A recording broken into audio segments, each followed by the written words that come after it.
Hoje o programa Conexões sai de Salvador e vai até Morro do Chapéu, cidade que fica a 393 quilômetros da capital, numa região conhecida como Chapada Diamantina. Nossa viagem é para mostrar que não só o Vale do São Francisco é propício para o cultivo de uvas e, consequentemente, a produção de vinhos. Morro do Chapéu possui 3 vinícolas que estão há muito pouco tempo com seu campo de parreiras com várias uvas, a tradicional Syrah, inclusive. E o mais surpreendente, a região começa a produzir vinhos e um deles, já premiado, inova, misturando essa atividade com algo que poderíamos chamar de enoecoturismo. Nesse bloco de arranjos produtivos, dessa visita à Chapada Diamantina, Morro do Chapéu, aqui e agora nós estamos na Vinícola Weiss. E vamos mostrar tudo dessa vinícola. E para conversar com a gente, nós temos essa simpatia, né, de Rafaela Lacerda. Então, bom dia para você, Rafaela. Bom dia para a gente da Vinícola Weiss. É um prazer muito grande estar recebendo vocês aqui e estar batendo esse papo com vocês. Então, você está falando para a Bahia inteira, para o mundo, mas especificamente para os 600 mil alunos da rede estadual.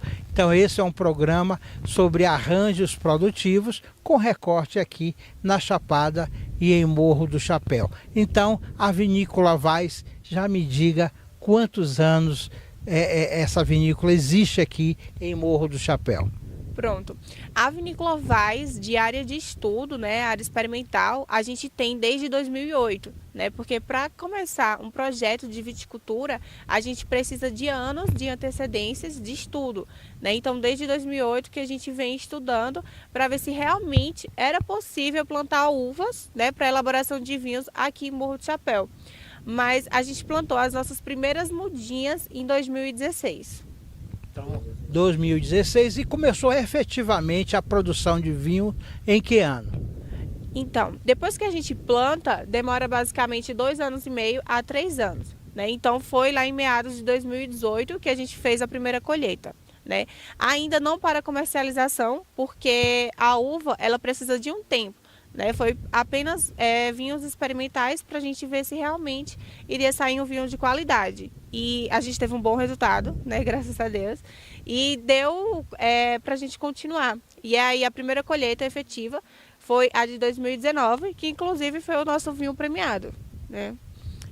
Então, vamos, já que estamos aqui no Parreiral, né? Qual é a uva carro-chefe, se é assim que pode dizer, mas quais são as uvas plantadas e colhidas aqui na Vinícola Weiss? Pronto. Aqui na vinícola a gente tem 5 hectares de uvas plantado, né, com 7 variedades vitis viníferas, que as variedades vitis viníferas diferem daquelas, por exemplo, que a gente vê na feira, né? E aqui hoje a gente tem 7 variedades. São 3 tintas e 4 brancas. As brancas que a gente tem são Chardonnay, Sauvignon, Viognier e Moscato, né? E as tintas que a gente tem é Malbec, Syrah e Pinot Noir, que se adaptaram muito bem. Mas eu diria com verdade que a carro-chefe seria a Malbec e a Syrah, se desenvolveram muito bem. É bom explicar aí para as pessoas que não estão acostumadas a consumir o vinho ou estudar a produção de vinho, que aquela uva que nós consumimos, a uva de mesa, ela é diferente dessa uva para a produção do próprio suco de uva ou do vinho propriamente dito, um vinho de qualidade, obviamente. Exatamente. Existe a espécie, né, que é a vitis viníferas, que são justamente destinadas para a elaboração de vinho. Já a vitis labruscas são aquelas, por exemplo, de mesa, que são para consumo in natura. E as uvas de mesa, por exemplo, é diferente, porque é diferente no aspecto visual e no gosto também, né? Tanto uma quanto a outra são bem diferentes, são bem distintas. Então, além da produção, a Weiss também desenvolveu um projeto de visitação pública para turistas, para alunos, né? Para a comunidade, né? Isso é importante para para as pessoas conhecerem a vinícola? Ah, com certeza. Aqui hoje, Morro, a gente recebe muitos turistas, muitas pessoas de fora. Porque eu costumo dizer que Morro do Chapéu, ele é muito rico, né? Porque aqui a gente não tem só produção de vinho, aqui a gente tem uma variedade de coisas. A gente tem queijo, tem morango, tem embutidos, tem óleos essenciais, então tem cachoeiras, então tem para todo tipo de turista, né? E essas visitas que a gente faz, a gente não cobra. Visitas técnicas, por exemplo, para receber os alunos, a gente não cobra taxa nenhuma, porque o que a gente quer é transmitir conhecimento e plantar uma sementinha na cabecinha de cada aluno para fazer com que ele desenvolva também essa vontade, essa paixão pela sua terra, né? Nós estamos falando então aqui em Morro do Chapéu, numa terra especial, numa produção especial. Então, aqui existem 3 vinícolas, né? Com mais amadurecimento é a Vaz, mas nós podemos dizer que existe um terroir do vinho da Chapada Diamantina, de Morro do Chapéu, e com a excelência aqui do terroir da vinícola Vaz. Com certeza. Inclusive, a gente ressalta muito, né? Vinícola Vaz, aromas e sabores da Chapada Diamantina, que é justamente o terroir, o que o terroir vai nos oferecer. O que seria o terroir, né? Terroir seria a junção das condições climáticas, condições do solo e trabalho do homem, né? Então, os tratos culturais também influenciam muito naquele sabor da minha uva. Então, eu tenho aqui 3 vinícolas, como o senhor falou, né? E cada uma vai ter sua particularidade, porque cada um vai ter seu microclima, seu microsolo, né? Então, é isso que diferencia uma da outra. Mas isso também que vai fazer com que fique mais rico ainda. Muito bem, você está vendo aí no vídeo o conceito de terroir. Mas nós estamos aqui no local especial. Eu fiquei curioso, eu entrei, vi ao longe uma barrica. O que é isso, Rafaela? Pronto, a barrica, né, que é a famosa casa do Chaves, o Chaves vai ser, não é? A barrica é justamente um chalé, que a gente tem um projeto de fazer 12 chalés em formato de barrica. E o próprio Jário, que é proprietário da vinícola Vaz, ele se hospedou em uma vinícola em Portugal. E aí ele quis trazer essa experiência para os nossos turistas também, porque a princípio esses chalés, essas barricas iam ser atrás do Parreiral. Só que ele ficou hospedado entre as parreiras, e ele viu que era uma maravilha e queria trazer isso também para os nossos turistas da Chapada, de Morro. E aí a gente desenvolveu e vai fazer aqui chalés em formato de barrica, onde os turistas vão poder vir e se hospedarem dentro. Então vão ser 12, 6 de um lado da parreira e 6 do outro lado. Rafaela, que ambiente é esse? Onde é que nós estamos? Eu costumo dizer que aqui é onde eu brinco, né? E aqui é justamente onde a gente elabora o vinho, né? Nossa cantina, ela é bem artesanal, né, que mostra que é possível sim, uma pessoa que quer produzir vinho consegue, né? Não precisa ter aquela riqueza toda, né? De forma simples a gente consegue fazer um bom vinho. Então, é isso. Ela está dizendo que ela brinca porque ela é uma profissional. Rafaela Lacerda é uma enóloga, né? E ela vai explicar para a gente o que é a profissão. O que é ser uma enóloga, onde é que faz curso, para saber um pouquinho de você aqui. Então vamos lá. No mundo do vinho, existem 4 tipos de profissionais. Gosto sempre de ressaltar isso porque um precisa do outro, não é? Então, o primeiro é o viticultor, aquele que vai pegar a mudinha, colocar no campo e cuidar até a colheita. O viticultor, ele pode ser tanto agrônomo quanto técnico agrícola, ou o próprio enólogo, né? Que a faculdade, inclusive, que a gente faz, se chama viticultura e enologia, né? Que a gente forma tanto como viticultora quanto como enóloga, né? E aí, depois do viticultor, entra justamente o enólogo, que vai pegar a uvinha no campo e transformar em vinho aqui na cantina de elaboração, né? Então, vamos fazer essa magia aí. Depois do enólogo, vem o sommelier, né? Que é justamente quando a gente engarrafa o vinho, eles vão participar dessas questões de harmonizações, né? Além mais disso, eles vão conhecer diferentes terroirs e tal. E depois de sommelier vem o enófilo, né, que são os amantes do mundo do vinho. E eu costumo dizer que quem gosta de vinho não é cachaceiro, é enófilo. E é basicamente isso. Mas a minha faculdade, né, faz faculdade sim, é preciso fazer faculdade para produzir vinho. E como eu havia falado, né, se chama viticultura e enologia. A que eu fiz é um tecnólogo e eu fiz no Instituto Federal de Petrolina. Mas hoje a gente já tem no Rio Grande do Sul, né, já tinha antes, na verdade, no Rio Grande do Sul, e tem também em São Paulo. Tem nessas 3 regiões. Devidamente apresentada, vamos para o parque de diversões da Rafaela aqui. Pronto. Então, a minha uvinha está lá no campo, né? Quando é que eu sei que ela está pronta para ser colhida? O enólogo ou o técnico do campo vai até lá, seleciona algumas bagas e traz para o laboratório, né, para fazer análise de Brix e de acidez. O Brix vai ser justamente o açúcar que tem na uva, que vai ser transformado em álcool com auxílio das leveduras. Então, estando tudo ok, a gente traz para a cantina. Chegando aqui, a gente vai passar pela desengaçadeira, que tem esse nome, que é justamente para separar o engaço da baga. Depois disso, e a gente separa justamente porque no engaço tem muitas características que não vão ser positivas para o meu vinho. Por isso que eu faço essa separação. Depois, aquela capinha, normalmente, da uva? Não, o engaço é o que prende as bagas, né? É o talo, que as pessoas conhecem mais pelo talo. E aí ela sai por um lado e do outro lado, que a gente vai conectar os mangotes, que são as mangueiras, vai vir para o tanque. E aí entra justamente a pergunta que o senhor me fez, né? Ah, como é que faz o vinho tinto, o rosé, o branco?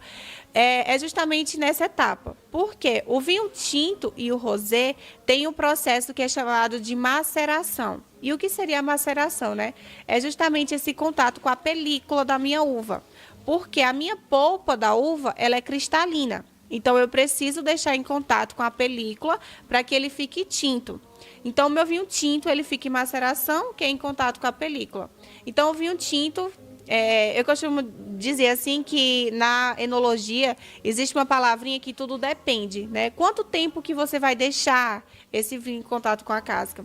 E é onde eu entro. Tudo depende. Depende de qual tipo de vinho que você quer. Se a uva que você colheu tem propriedade suficiente para ficar tanto tempo, senão vai passar características não tão desejáveis, né? É válido ressaltar que a desengaçadeira, ela não separa a semente. Então, se eu deixar muito tempo, vai ficar um vinho muito tânico. Isso não vai ficar legal em boca, né? Então, eu tenho que ter esse cuidado. Mas, normalmente, a gente deixa de 1 a 2 semanas os vinhos tintos. O rosé, ele também é feito da mesma forma, só que a gente não passa de 24 horas, porque senão fica um vinho tinto, não é isso? Exatamente. Então, o rosé a gente não passa de 24 horas, porque senão fica um vinho tinto. É isso, né? E depois disso, a gente vai passar por essa prensa, depois que eu analisar, que vê que não, meu vinho já está na coloração ok, na boca também está ok, a gente vai prensar esse vinho. E essa maquininha, ela substitui qual equipamento no passado? Os pés, exatamente. Né? Aí, vocês lembram aquelas novelas italianas, né? Aqueles filmes italianos que as pessoas ficam... pisando, e diz que é só mulher que pisa, senão o homem estraga o vinho, né? Tô brincando. Mas é justamente isso. E aqui a gente vai prensar para separar o sólido do líquido. O restinho de líquido que tem junto à minha película, eu tenho que fazer essa separação. Então, a casca que fica aqui, fica tipo um bolo mesmo, quando a gente espreme, a gente utiliza de adubo lá no parreiral. Então, aqui na Vaz, a gente tenta reaproveitar tudo, tá? E o que sobra, que é realmente o vinho que importa, a gente vai levar para o tanque e vai passar o tempo necessário. Dali a gente vai fazer estabilização proteica, estabilização tartárica e uma série de coisas. Depois disso, de 4 a 6 meses, a gente vai pegar uma amostra, ver como é que está esse vinho, se todas as características dele estão dentro da legislação brasileira. Se estiver, a gente vai começar o engarrafamento. Né? Então, a gente tem o filtro, onde a gente filtra todo esse nosso vinho, depois passa para a enchedora, aí ela vai encher 750 ml em cada garrafa, ela já está calibrada para parar, e a gente vai colocar a rolha depois. Então, aqui todo o processo, ele é manual, bem manual mesmo, e que a gente se orgulha muito disso, né? Olha, Vamos mostrar a novidade, que para mim é uma novidade. Vamos passar para o outro lado e vocês vão ver as barricas. E também tem uma outra novidade que Rafaela vai me mostrar já já. Rafaela, que novidade é essa? Eu estou vendo aí umas ânforas, né? Uns potes, né? Que a gente via na Idade Média, até na Idade de Cristo, os vinhos sendo consumidos a partir dessas ânforas, dos potes, né? Vai ser produzido vinho de pote? É isso? Exatamente isso. Isso foi uma ideia, né, do sommelier Jaime, junto com o proprietário, o Jairo. E eles vão fazer o vinho em pote, e aí um concordou com o outro, e aí o Jaime ele trouxe essas ânforas, e a gente vai fazer, sim, os vinhos em pote, né? Ah, mas o pote não era só para colocar água? Não. A gente tem resultados positivos, né, com os vinhos feitos em pote, em ânforas, que dão um excelente resultado. Então, como a Vinícola Vaz, ela gosta de inovar, a gente vai, sim, oferecer para os nossos clientes o vinho em ânfora. Porque eu estava dizendo nesse instante, a João lá, não existe empreendedorismo sem inovação. Exatamente, né? Exatamente. Essa é a definição mais correta que tem para o empreendedorismo. A gente precisa inovar, né? Para falar de início de mercado, a gente vai falar daqui a pouquinho sobre o mercado da Vinícola Vaz e seus produtos. Rafaela, eu estou dizendo que eu estou admirando e parabenizando a Vaz, a Vinícola Vaz, todos os seus profissionais, pela elegância, né, de todos os espaços muito bonitos, né, para receber o visitante que vem à Vaz. Esse espaço aqui, qual é a finalidade e onde nós estamos? Pronto. Só voltando um pouquinho nas primeiras falas que você falou, né? Uma das coisas que a gente preza muito é justamente isso, pelo cuidado de cada lugar. Porque eu costumo dizer para os meninos, né, que a gente precisa ter um diferencial. Como você falou, o empreendedorismo é um diferencial. Então, se a gente está na Chapada, tem outras vinícolas e tem outros... O que a gente precisa ter de diferente? Em relação a esse cuidado, como você falou, a elegância, muito chique, e também o bom atendimento faz toda a diferença, né? Mas voltando também aqui, a gente está na adega, e a nossa adega, ela é toda feita de pedras, e há relatos de que Morro do Chapéu era mar, né? E se isso é verdade ou não, não tem como a gente saber, mas já vieram vários geólogos que afirmam que sim, que era mar. E todas essas pedras foram tiradas aqui da região mesmo. Inclusive, a gente tem até algumas que realmente mostram a verdade disso, né? Esse ambiente, a temperatura é boa para o vinho? Explica isso para as pessoas que não entendem muito da conservação e da maturação do vinho. Pronto. Então, por que ter uma adega subterrânea, né? Dentro de uma garrafa de vinho, existe uma bomba de compostos químicos presentes. Mais de 800 compostos, que vão estar em constante evolução. Então, toda essa questão de temperatura, vibração e umidade vai influenciar muito na desenvoltura do meu vinho. Por isso que é importante ter uma adega subterrânea. Aqui, nós estamos vendo aqui uma garrafa de vinho, aliás, parabenizar também pelos rótulos, vamos falar aqui da premiação daqui a pouquinho, né, no outro espaço, mas explicar para o nosso aluno do vinho, um vinho de qualidade. Por que essas garrafas, uma curiosidade, elas têm esse formato com esse fundinho aqui, diz que quando tem isso, o vinho é de qualidade, é isso? É mito, gente, é mito. O vinho de qualidade, o que vai dizer realmente será qualidade, é lá na hora de elaboração. Mas aqui é justamente estética, né? E na hora de servir, para nos auxiliar na hora de servir também. Olha. Porque a gente pode pegar de forma mais simples e mais prática. E aí ajuda muito, tá? Em relação aos rótulos, a gente fica muito agradecida. E é um trabalho árduo, né? Que a gente vai fazendo diariamente com o próprio Jário, né? Esse mérito aqui é dele, o Jário Vaz. Então, falamos aqui que desse mito, né, da garrafa, mas a Rafaela vai nos apresentar uma novidade aqui que eu também não conhecia e quero experimentar. Vamos lá, que novidade é essa? Somente você vai encontrar aqui na Vaz? Não, não, você já encontra em outras vinícolas. Mas o vinho laranja, o que que difere ele, né? Não é comum a gente ver o vinho laranja no mercado, mas é um método antigo de se produzir vinhos, né?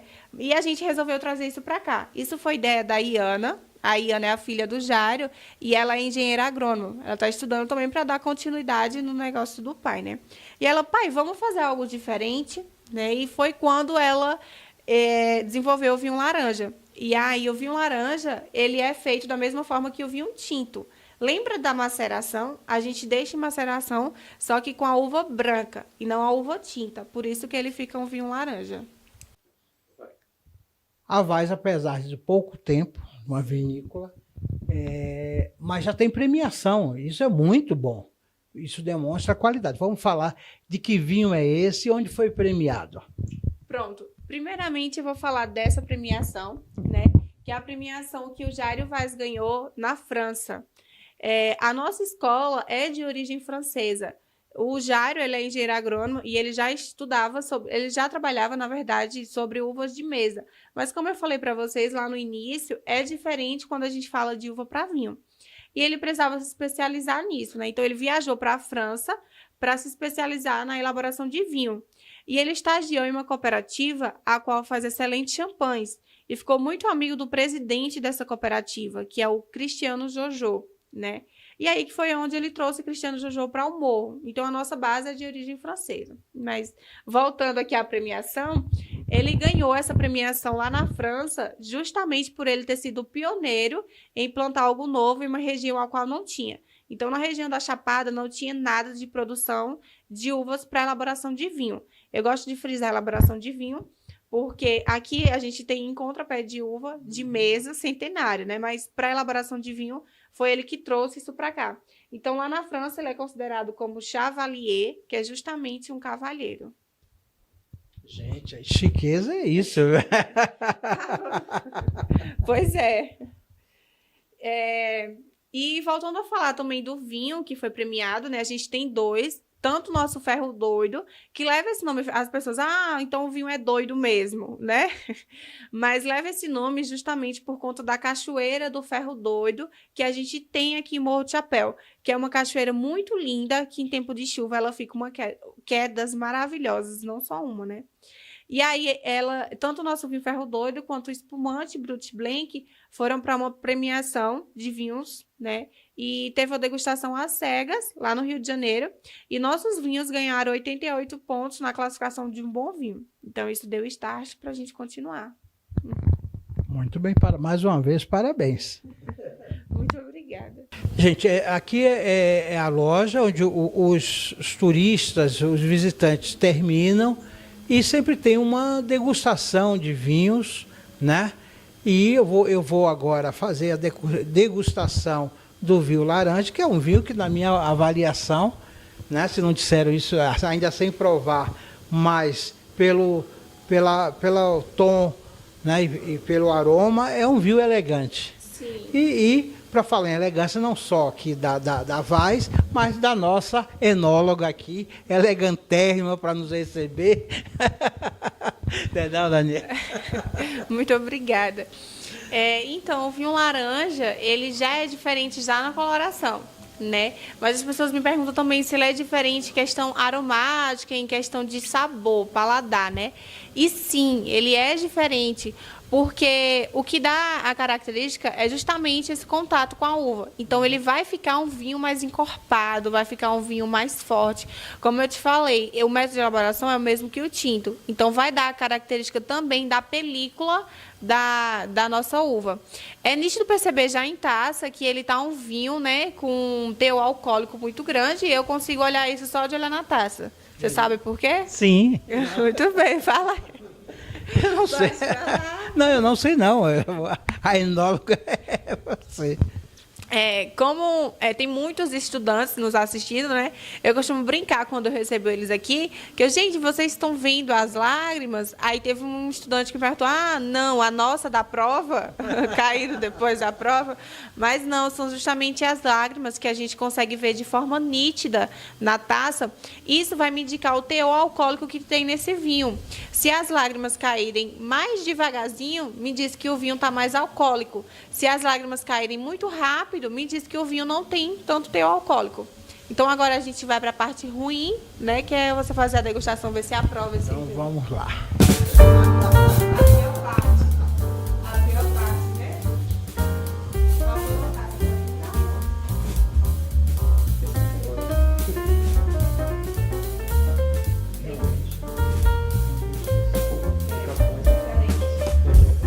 Então, eu costumo dizer assim, ó, corre, quando o produto é bom, viu? Senão, não, eu vou assim, ó, corre.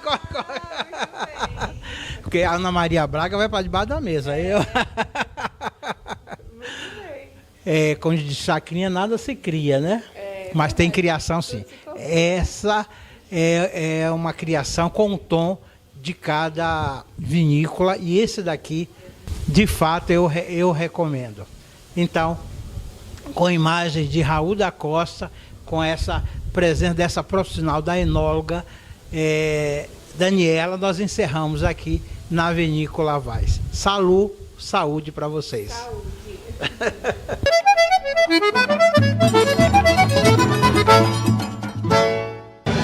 Onde tem nossa gente, tem governo presente. Você está vendo como é dessa escola, né? Tem teatro, tem piscina, tem salas climatizadas e eu amo estudar aqui. O governo do estado segue implantando um novo modelo de educação na Bahia, com escolas de tempo integral que já viraram referência no Brasil. E com o Bolsa Presença, os estudantes recebem apoio para garantir o sustento da família e seguir na escola. Na agricultura familiar, tem investimento para melhorar a renda das mulheres. Temos até aquele forno industrial ali, ele é mais rápido, mais eficiente e agora é só meter a mão na massa e trabalhar e produzir. E o aumento na produção de alimentos faz a comida chegar na mesa de quem precisa com o Bahia Sem Fome. Tem esforço também na saúde, com a nova Casa da Gestante, acolhendo novos baianos e baianas. Essa é a nova Bahia. É governo presente, é futuro pra gente.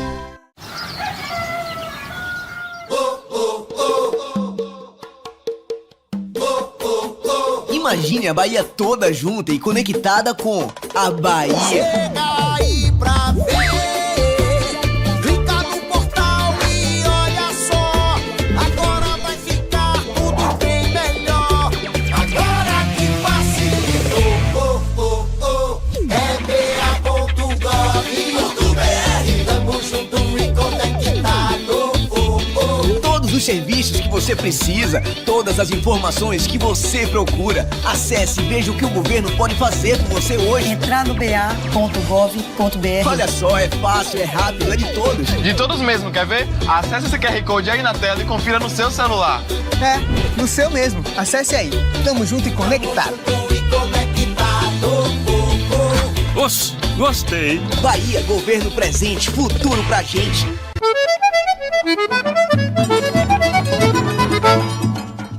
TV Conexões chegando agora no Sabor Latino, dando continuidade aqui às matérias na Chapada Diamantina, arranjos produtivos. E hoje nós estamos em Morro do Chapéu. Então vem com a gente entender e saber e saborear tudo da arte, da defumagem e dos embutidos. Sabor Latino, venha com a gente que nós vamos conversar com duas figuras interessantíssimas que têm um notório saber sobre essa arte, a arte de defumar. Vem com a gente. Nós vamos conversar agora sobre empreendedorismo, logística, turismo ecológico, turismo empresarial. Vamos conversar tudinho aqui direto da Chapada Diamantina, Morro do Chapéu, e nós estamos aqui na Charcutaria Sabor Latino. Nós vamos conversar agora com o engenheiro de produção Gabriel Sodré. Essa é uma empresa familiar, não é isso, Gabriel? Exatamente. Então, um bom dia para você, quase boa tarde. Bom dia, Robson. Então, você fala aqui para a TV Educa Bahia, TV Conexões, e estamos no YouTube e brevemente no canal aberto, sintonize TVE Educa, e você vai nos encontrar lá. Mas vamos conversar um pouquinho sobre a história desta família e dessa empresa. Porque tudo tem uma história, tudo tem um começo aí. Exato, né? Vamos lá. A história da Sabor Latino começou com meu pai, né, que é o proprietário. Ele é técnico em agropecuária e aí começou a fazer uns cursos na área de embutidos. Depois começou a se especializar e começou a lecionar depois, né? Começou a ministrar cursos através do Senar por toda a Bahia e hoje é uma referência quando o assunto é embutidos defumados aqui na Bahia, certo? Ele começou a produzir alguns embutidos de forma bem artesanal para a família, para amigos, e aí teve uma aceitação muito boa e desses embutidos a gente resolveu investir na fábrica, né? Na criação de fato do espaço maior para poder atender em uma escala maior, né? Todos os clientes, todo mundo que queria experimentar os produtos também.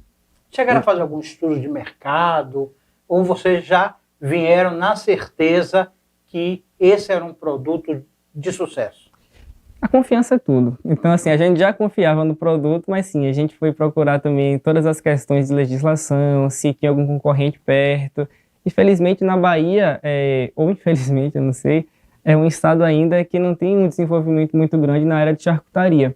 Tá? Então, assim, tem, óbvio, várias pessoas que fazem, mas de uma forma bem artesanal. Então, a gente queria colocar isso numa escala mais profissional, certo? Então, assim, a gente começou a construir a fábrica no ano de 2015 e aí até ela ficar pronta e a inauguração demorou 2 anos, né, com todos os laudos, todas as questões sanitárias, de vigilância, tudo certinho. E em dezembro de 2017 teve a inauguração da gente. E aí, desde então... Começou a produção. Exatamente. E aí a gente só parou no período da pandemia, certo? Que foi um período um pouco complicado, mas conseguimos retornar e estamos aí no mercado nativo. O Gabriel Sodré, engenheiro de produção. Agora me explica um pouquinho, explique para a gente essa profissão. O que é ser engenheiro de produção? Bom, engenheiro de produção, né, diferente do que o pessoal brinca, né, que fala que é um administrador 2.0, a gente está muito voltado mais na parte industrial, desenvolvimento de produtos, na parte da qualidade também.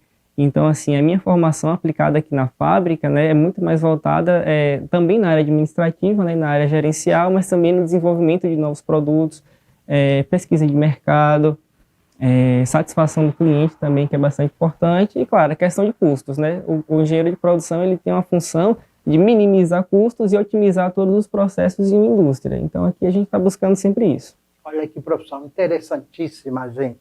E nós vamos conversar agora sobre mercado, né? Mercado da Chapada, e eu já queria lhe perguntar, né, a Sabor Latino hoje e a Sabor Latino prospectando o futuro. Então, o nosso foco inicialmente estava sendo aqui na região da Chapada Diamantina, né, de algumas cidades como Lençóis, Mucugê, Capão, que tem um mercado bastante aquecido, principalmente de turismo, mas agora a gente está migrando um pouquinho para a região metropolitana de Salvador, certo? Tem um mercado extremamente forte, não temos muita concorrência direta, tá? Ainda mais quando a gente pegar a questão da charcutaria legalizada e toda certinho, essa acaba sendo nossa vantagem competitiva, certo? E a prospecção que a gente tem é cada vez mais ampliar novos mercados, né? Começar a ir para regiões da Bahia que ainda não fomos, expandir o mercado, procurar novas lojas, novos parceiros também. Inclusive estamos aí com a previsão de uma parceria com a Central da Caatinga, que é uma cooperativa lá de Juazeiro, né, para a gente começar a produzir alguns produtos na parte de cordeiro, só que com a marca deles também. Então, assim, novas parcerias comerciais, novos lugares para poder trabalhar.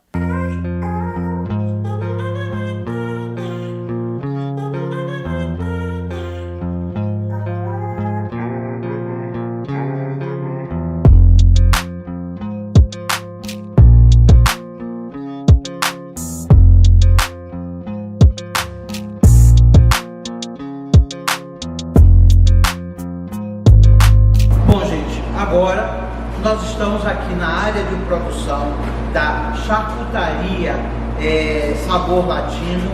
E quem está me acompanhando é o Benedito Maciel. Então, Benedito, o que você vai nos mostrar e onde é que nós estamos aqui na Sabor Latino? Bom dia para todos. Bom, aqui nós estamos no início da fábrica, né? No início da fábrica tem ali a entrada, né? Onde o pessoal faz a asepsia, os funcionários. Você entrando, você vai dar com as câmeras. Essas câmeras aqui é uma câmera de recepção da carcaça que vem do frigorífico, certo? Nós temos uma outra câmera aqui, que é a câmera só para produtos em caixa, que fica localizada aqui, para não haver contaminação cruzada, né? Porque caixa anda em muitos lugares, aqui geralmente só vem frango em caixas, a pessoa entra lá por trás e tira o frango e coloca aqui no carrinho para se trabalhar. Essa outra câmera aqui é a câmera de expedição. Nós temos um fluxograma seguinte: a matéria-prima entra aqui, a gente vai começando a trabalhar, lentamente, tal, e aí ela vai sair lá do outro lado, que vem para essa câmera aqui, que é a câmera de expedição, já o produto já pronto, entendeu? E agora a gente vai seguir, que eu vou mostrar os setores onde a carne passa para poder fazer o processo de defumação.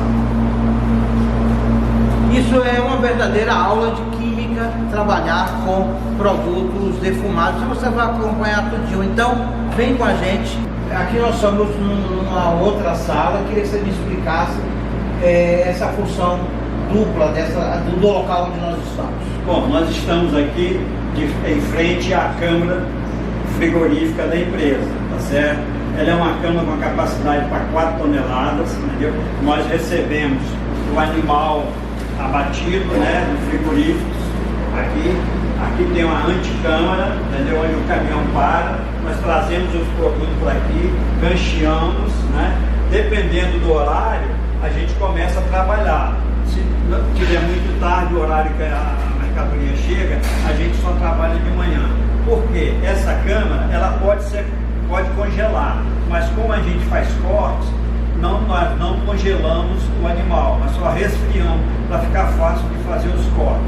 Aí ela é trazida para essa câmara aqui, essa sala aqui de novo, né? É onde a gente define os cortes que nós vamos fazer do animal. Carneiro, porco, frango, aqui a gente define. Os cortes são feitos aqui porque o corte que a gente faz para charcutaria é um pouco diferente dos cortes convencionais. A gente tem que localizar a junta, tal, para não ter problema furar saco, essas coisas todas. E outro detalhe importante, todo o descarte da gente, que é essa sala aqui do descarte, nós doamos com uma pessoa fazer sabão, para nós não jogarmos em aterro sanitário, tá certo? Uma preocupação que a gente tem com isso. Apesar de que ser pouca coisa que a gente descarta, a gente tem uma preocupação de não jogar em aterro sanitário. É isso que acontece nessa sala aqui. Então, vocês já viram essas primeiras etapas, quando o produto chega, é resfriado e tem a linha de corte. E agora vamos para uma outra etapa aqui. Já saiu do resfriamento, passou pela linha de corte. E agora, que processo é este agora que nós estamos? Agora nós, já que saímos da sala, já separamos o produto que a gente vai fazer a injeção, né, a salga úmida chamada. Nós vamos trabalhar com copa, com lombo e com a mantinha, né? Nós fazemos uma salga injetada, entendeu? Isso nós fazemos a nossa salmoura com os nossos condimentos, com os nossos segredos, né? E injetamos, né? Essa injeção, ela vai ficar em torno aí de 7 a 8 dias, né? A gente faz a injeção e depois faz uma outra salga que chama salga de imersão e ela vai para uma refrigeração. Aqui observe que os colaboradores estão injetando aqui umas copas de lombo para poder ir para a imersão, para poder ir para a sala de resfriamento. Isso aqui é uma copa, vai ser uma copa defumada. O processo de copa curada, lombo, já é outro processo que eu vou mostrar já para vocês mais tarde. Marcelo, didaticamente, para os nossos alunos, qual é o processo químico que acontece aqui e qual a importância desse salgamento líquido aqui para o processo de defumação? Bom, o processo de defumação líquida é que você ganha um sabor específico, né? Diferente, você está injetando a salmoura direto na carne. E outra coisa, para dar uma suculência melhor na carne, entendeu? E uma consistência, suculência, tem vários fatores que acontecem numa carne, ela sendo injetada, entendeu? Nós fazemos, como eu já falei, tem os nossos segredos, né? Que pode ser revelado, não tem problema, é certo? Tem o pulo do gato, né? E aí a gente injeta, entendeu? Aí você vai ficar de uma salga para poder dar qualidade, consistência, maciez, entendeu? Coloração, todo um aspecto do artesanal, entendeu? Por quê? O artesanal tem uma diferença muito grande, né, da indústria, da coisa muito química, pesada e tal. Aqui nós só usamos basicamente aquilo que a Anvisa nos permite, entendeu? Existem algumas coisas de conservante, lógico, existe para dar segurança ao consumidor na qualidade do produto, tá certo? Porque hoje em dia existe muita coisa clandestina, entendeu? Que é melhor você usar esses produtos que é liberado pela Anvisa dentro daquelas condições adequadas, para poder você ter um produto de qualidade e ter garantia de prateleira, entendeu? É isso que é mais importante. Ele disse que não tem segredo, mas ele curta o gato, eu quero ver se ele vai ensinar para a gente. Então vamos passar para uma nova etapa. Aqui é o seguinte, aqui nós acabamos de injetar a salmoura nas peças, tá certo? E agora ela foi feita uma outra salga, que é a salga de imersão, e as peças vai vir para a câmara fria, ficar aqui em torno de 8 dias curando essas peças. Então essa aqui tem que ser uma câmara refrigerada, entendeu? Para poder não haver fermentação nas carnes, para poder fazer uma cura perfeita. Então você colocar na câmara.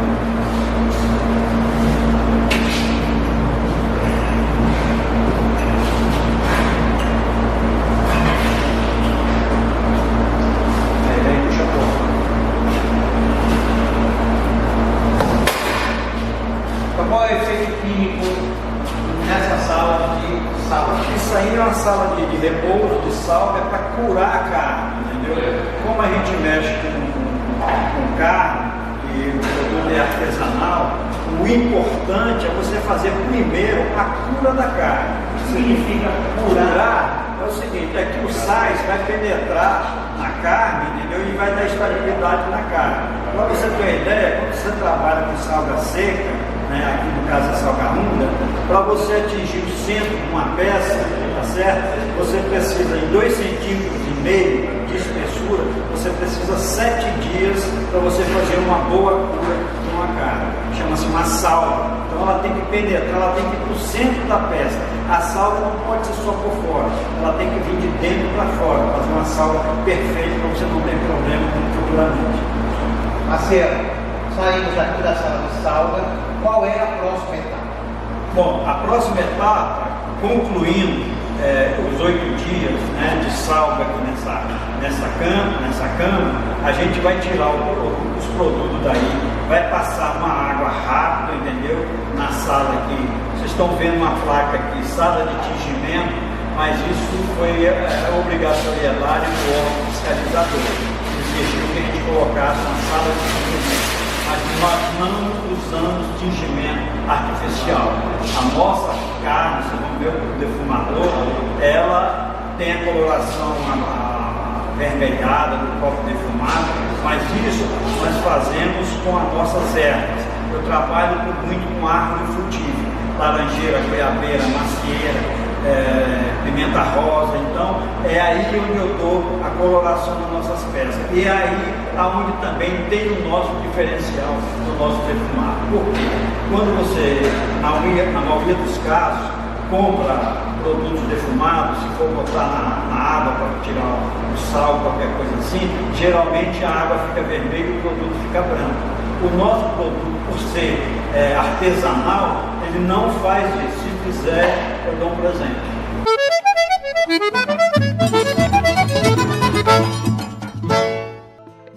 Qual a melhor forma de governar um Estado?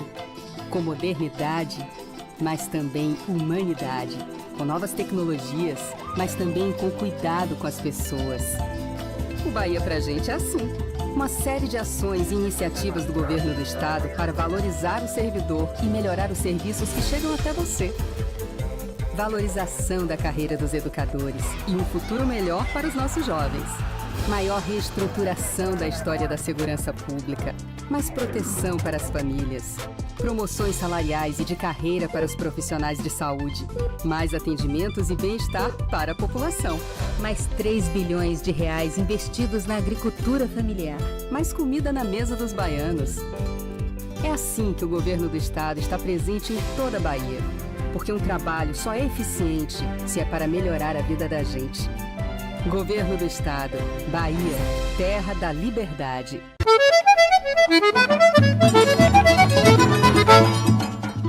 Bom, chegamos na sala de defumação. Marcel, me explique o que é esse processo, o que acontece quimicamente com as carnes.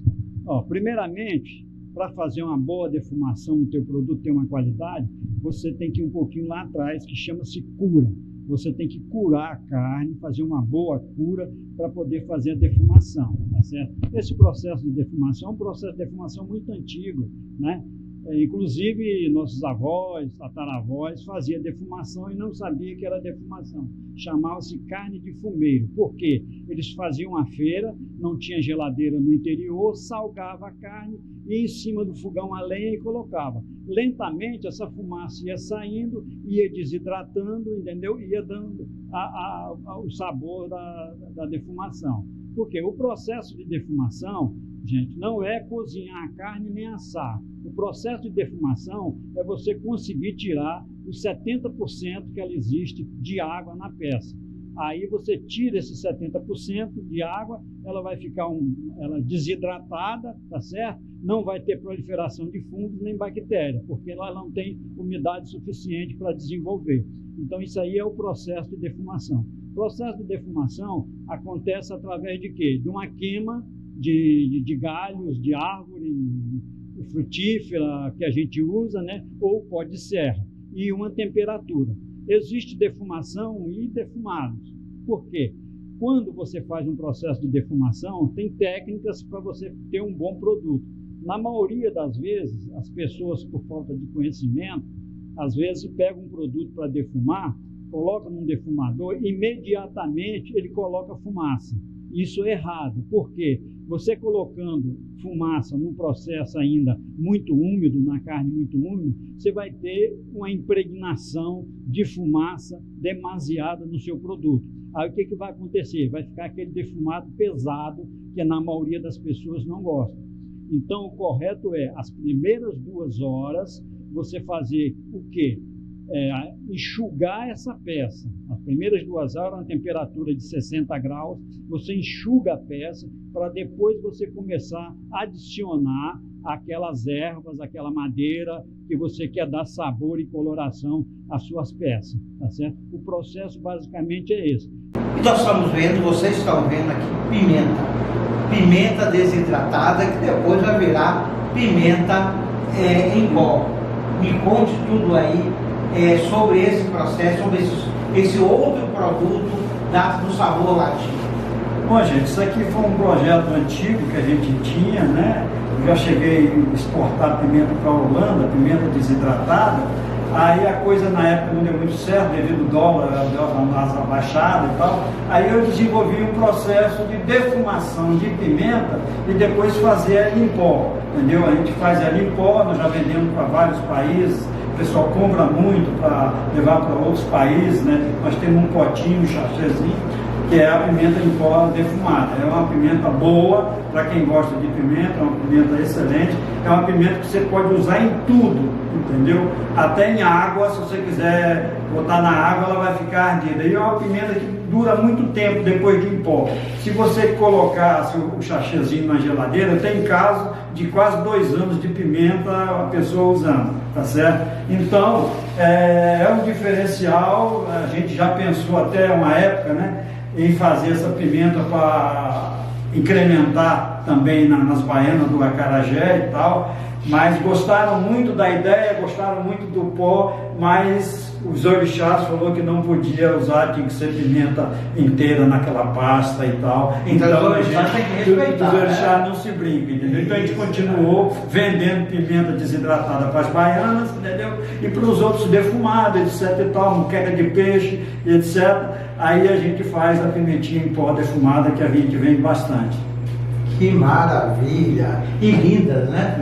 Agora, depois se a pessoa compra, ela pode colocar assim para hidratar no potinho de azeite? Pode. Ela pode colocar no azeite, tanto o pó quanto essa aqui, entendeu? Ela pode colocar no azeite tranquilamente, não tem problema. Agora vai ficar muito mais ardida, inclusive. Agora, gente, azeite de qualidade. Com certeza. Pelo amor de Deus. Com a pimenta de qualidade dessa, um azeite de qualidade, para você botar naquela comidinha deliciosa.